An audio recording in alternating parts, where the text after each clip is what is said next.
Hello, I'm Nima Rajan. The opposition wants an investigation into the Liberal government's decision to have an international charity oversee a $900 million program to help students weather COVID-19.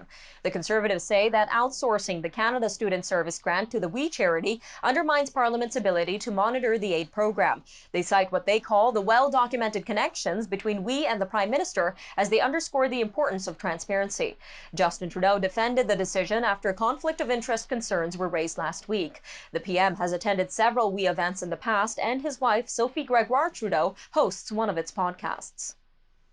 Human Rights Watch is calling on Ottawa to repatriate dozens of Canadian men, women, and children detained in squalid camps in northeastern Syria. The international human rights group accuses the federal government of failing to live up to its international obligations by refusing to help the detainees because of their suspected links to the Islamic State of Iraq and the Levant.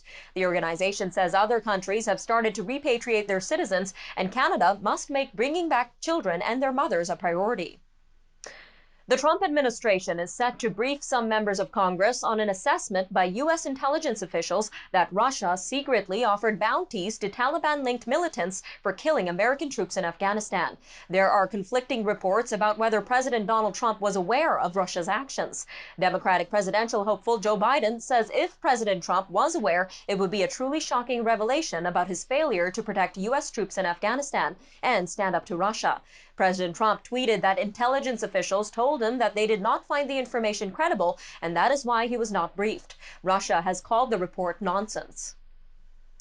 China is facing accusations of state-orchestrated campaigns aimed at slashing births among the minority Uyghurs of China's far west. The allegations say Beijing is forcing IUDs, abortions, and sterilizations on largely Muslim minorities, and punishing parents who violate family planning measures by detaining them in camps and prisons. Authorities say they are trying to cut down on poverty and extremism, but outside experts call it an experiment in forcibly assimilating Muslim minorities. An Iranian prosecutor says the flight data recorder from a Ukrainian passenger jet that was shot down in January has been sent to France for further analysis. Canada has spent months trying to make that happen. The prosecutor says the recorder was damaged and that the data could only be recovered with sophisticated technology. All 176 people aboard the plane died, including 55 Canadian citizens and 30 permanent residents. COVID-19 passed a couple of grim milestones over the weekend, with health officials reporting at least 500,000 people have now died, and more than 10 million cases have been confirmed. The real death toll from the virus, which first emerged in China late last year, is widely believed to be significantly higher. The World Health Organization announced another daily record in the number of confirmed cases, topping more than 189,000 in a single 24-hour period.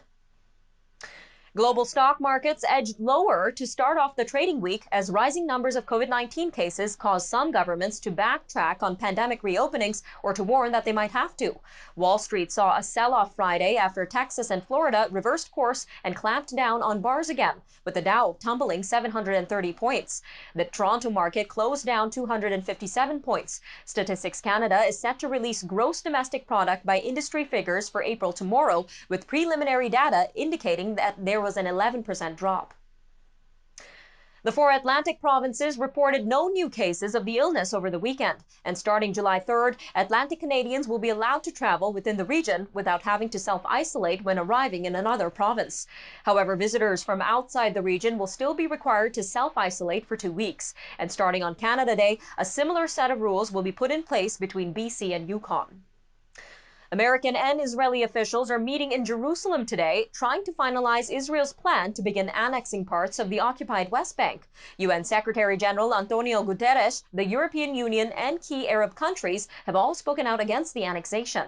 They argue that it would violate international law and all but destroy any remaining hopes of establishing a viable Palestinian state alongside Israel.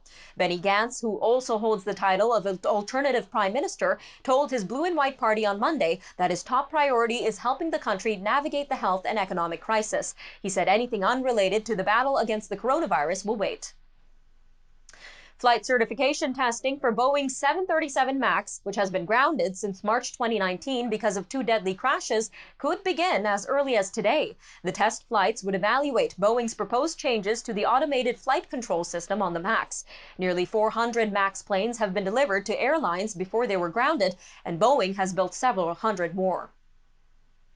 Special police forces were quickly deployed in the Pakistani financial city of Karachi after a group of gunmen tried to storm the country's stock exchange. Officials say all 4 gunmen were killed in a swift operation that also secured the building. Police say the attackers were armed with grenades and automatic rifles. At least 2 security guards and a policeman were killed during the attack. Starbucks is the latest company to say it is pausing social media ads after a campaign led by civil rights organizations called for an ad boycott of Facebook, accusing it of not doing enough to stop racist and violent content. The coffee giant says it's pausing its social ads while talking with civil rights groups and its media partners about how to stop hate speech online. Some companies say they'll pause ads just on Facebook, while others will refrain from advertising more broadly on social media. A 17-year-old BC student has found a unique way to express her creativity while exploring the extent of the COVID-19 pandemic. Asala Yusuf started the Screenshots of Home project using her camera to document the personal experiences of strangers around the world. Since April, she has photographed 45 people from all parts of the globe, reaching out through Instagram and then leading them through lighting, posing, and positioning their phone before taking a screenshot.